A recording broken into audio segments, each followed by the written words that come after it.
Hello दोस्तों। आज मैं आपके लिए एक ऐसा शेयर लेके आया हूँ जो कि एक आईटी शेयर है और ये अभी अभी आया है। और मैं आपको कुछ लॉजिक भी बताऊंगा, कुछ एग्जांपल भी दूंगा और उस शेयर का मैं सब कुछ इन्फॉर्मेशन बताऊंगा कि ये शेयर क्या काम करता है। अभी आया है तो कुछ प्रॉफिट जनरेट नहीं होगा, लेकिन जब ये प्रॉफिट जनरेट करना स्टार्ट करेगा तब भी मैं वीडियो बनाऊंगा। तो चलिए दोस्तों शुरुआत करते हैं। सो दोस्तों ये देखिए, मैंने ओपन कर लिया। ये देखिए हैप्पीएस्ट माइंड टेक्नोलॉजी, ये आपको पता होगा वो इसका 1 मंथ पहले ही आईपीओ आया था।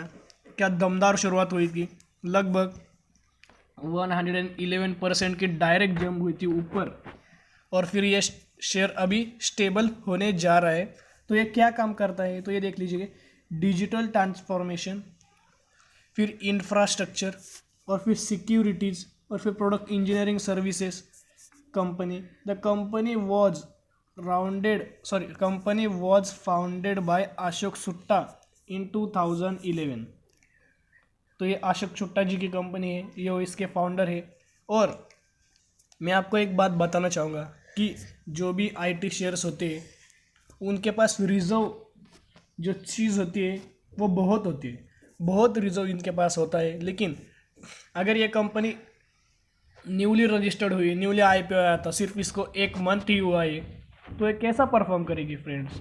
तो इसको थोड़ा टाइम तो देना पड़ेगा। अगर आप भी कोई बिजनेस डालते हैं तो क्या जल्दी में चल जाता है, 1 महीने में चल जाता है या 6 महीने में चल जाता है? नहीं दोस्तों, इसको स्टेबल होने में कुछ साल लगते हैं या कुछ महीने ही लग जाते हैं।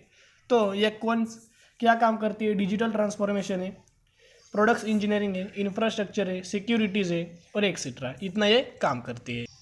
तो मैंने TCS का शेयर ओपन कर लिया है और मैं इस एग्जांपल दे रहा हूँ, मैं कोई कंपेयर नहीं कर रहा हूँ। अगर आप इसका मैक्सिमम का चार्ट देखेंगे तो ये शेयर लगभग स्टार्ट हुआ था 120 पर, ये शेयर स्टार्ट हुआ था। तब क्या लोगों को पता था कि ये शेयर 120 का शेयर आज 3000 तक टच करेगा, बोनस देगा, डिविडेंड देगा? नहीं, उसने स्टेबल होने में कई साल लगाए। ये देखिए, इधर से ये जो स्टार्ट हुआ था इतने साल लगाए इसने। कब स्टार्ट हो? 2004 को स्टार्ट हुआ था और लगभग 2009 या 10 तक इसने स्टेबल हुआ था। और इसका जो बिजनेस है वो इम्प्रूव किया था, और जो इम्प्रूव करने के बाद यहाँ से जो तेज़ी है ये हमें फिर नीचे दिख ही नहीं रही। ये जो पैटर्न है ये अप ट्रेंड पैटर्न है। अगर आप यहाँ ऐसा लाइन ड्रॉ करेंगे, टच करेंगे ये पॉइंट टू ये पॉइंट, ये अप ट्रेंड पैटर्न है। ये देखिए इतना गैप है। तो कोई भी कंपनी को कुछ साल लगते हैं दोस्तों। ये 1 साल में ये कंपनी इतनी नहीं बड़ी हो जाएगी या 2 साल में नहीं बड़ी हो जाएगी, कुछ साल लगते हैं। तो हम अब विप्रो का भी चार्ट पैटर्न देख लेते हैं। तो मैं आ गया हूँ अभी विप्रो के शेयर के ऊपर। ये देखो विप्रो का शेयर, विप्रो लिमिटेड। तो इसका चार्ट पैटर्न हम देख लेंगे, मैक्सिमम का देख लेते हैं क्या क्या गजब का है। ये देखिए, ये शेयर भी स्टार्ट हुआ था लगभग इन 1999 को स्टार्ट हुआ था। और लगभग कितने पर स्टार्ट हुआ था? 13 रुपीज़ 80, मतलब अराउंड 14 रुपीज़ पे स्टार्ट हुआ था। और अब भी ये मिल रहा है आपको, इसका क्या प्राइस है अभी? 341। बट ये आपको ये दिख रहा है, पर ये शेयर लाखों में मिल रहे हैं। लाखों में एक शेयर मिल रहा है। वो कैसे मिल रहा है सर? इसने बोनस दिया था, तो अगर जब भी ये बोनस देता है 1:1 का दे देता है या 1:2 का दे देता है, तो ये शेयर डायरेक्ट हाफ हो जाता है। पता चल रहा है? पर आपकी जो पावर है वो दुगनी हो जाती है। अगर आपके पास 50 शेयर होंगे इसके, तो 50 के बदले आपको 1:1, मतलब 50 के बदले 50 मिल जाएगी। मतलब आपके पास अभी हो गए 100 शेयर। तो आपकी पावर होगी ना दुगनी पावर होगी। अगर ये एक भी शेयर ऊपर जाएगा तो दुगनी पावर से आपको प्रॉफिट मिलेगा। तो इतने ये विप्रो शेयर हो गया। तो अब HCL टेक देख लेते हैं। तो हमने ये ओपन कर लिया है HCL टेक्नोलॉजीज लिमिटेड। तो इसका भी चार्ट पैटर्न मैं आपको दिखाई देता हूँ। ये भी लगभग क्या अभी कंपनी नहीं आई है, लगभग इस कंपनी को भी बहुत साल हो गए। यानी कि आप सोच रहे होंगे 1 साल हो गए, 2 साल हो गए, 5 साल हो गए। ऐसे नहीं होता दोस्तों। 1 साल 2 साल या 5 साल में कुछ नहीं हो जाता। ये 1 साल हो गए, 2 साल हो गए, नहीं। कंपनी को लगभग 10 साल लगते हैं, 15 साल लगते हैं, 20 साल लगते हैं। इतना तो इस कंपनी को, कोई भी कंपनी को स्टेबल होने में लगता है और प्रॉफिट जनरेट करने में भी लगता है। तो ये देखिए, ये शेयर लगभग कितने पर आया था, मैं आपको दिखाई देता हूँ कितने पर आया था। 122 रुपीज़। कब आएगा? इन 2000 में आया था। तो ये जो पीरियड है ये सिर्फ अपने कंपनी को इम्प्रूव कर रहा था, इम्प्रूवमेंट ले रहा था। इम्प्रूव करने का यानी प्रॉफिट अच्छा खासा जनरेट कर रहा था। तो ये जो पीरियड है ये पीरियड बहुत हार्ड होता है दोस्तों। अगर आप सोच लो कि अगर एक दिन में आपको कोई भी प्रॉफिट नहीं होता और कोई भी लॉस नहीं होता तो क्या कंडीशन हो जाती है। अगर प्रॉफिट नहीं पर अगर लॉस हो जाएगा तो क्या आपका पेशेंट जाग उठता है, आप जल्दी से वो सेल कर देते हो कि अच्छा खासा थोड़ा सा ये से लॉस हो रहा है तो मैं चलो इसको सेल कर देता हूँ। तो आपकी सोच ऐसी होती है। लेकिन अगर किसी ने ये होल्ड किया था तो बड़े बड़े इन्वेस्टर होंगे, जो कि कौन, राकेश झुनझुनवाला होंगे और बड़े बड़े वॉरेन बफेट जी जैसे होंगे बड़े बड़े। तो ऐसे इन्वेस्टर होंगे, उनको पता होता है जब ये शेयर की कोई एनालिसिस करते हैं तो उनको सब पता चल जाता है कि इस फ्यूचर में इसका क्या प्रभाव पड़ सकता है। ये फ्यूचर की सोचते हैं और हम उस वक्त की सोचते हैं।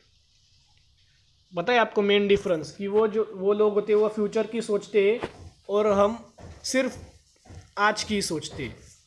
तो ये सिर्फ वो आते हैं मार्केट में 10,000 या 20,000 या 5,000% लेने के लिए, मतलब लगभग 10 गुना, 20 गुना या 5 गुना।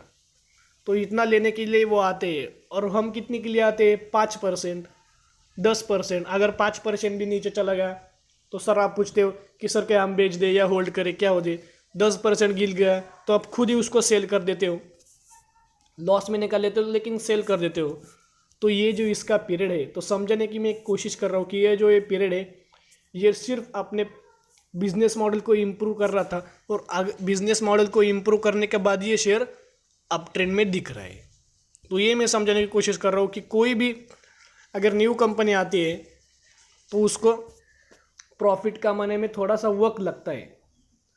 ऐसे नहीं कि एक ही दिन में ये प्रॉफिट जनरेट कर जाएगी और टक्कर दे देगी, ऐसा नहीं होता दोस्तों। कोई भी अब ये आपने दिग्गज 3 कंपनियां देख ली जो कि इन 2000 के आसपास ही स्टार्ट हुई थी और अभी अच्छा खासा प्रॉफिट जनरेट कर रही है और हर साल डिविडेंड देती है, हर साल बोनस देती है और कभी कभी तो स्टॉक स्प्लिट भी हो जाता है, स्टॉक स्प्लिट हो जाता है। तो ये आप सोच सकते हैं।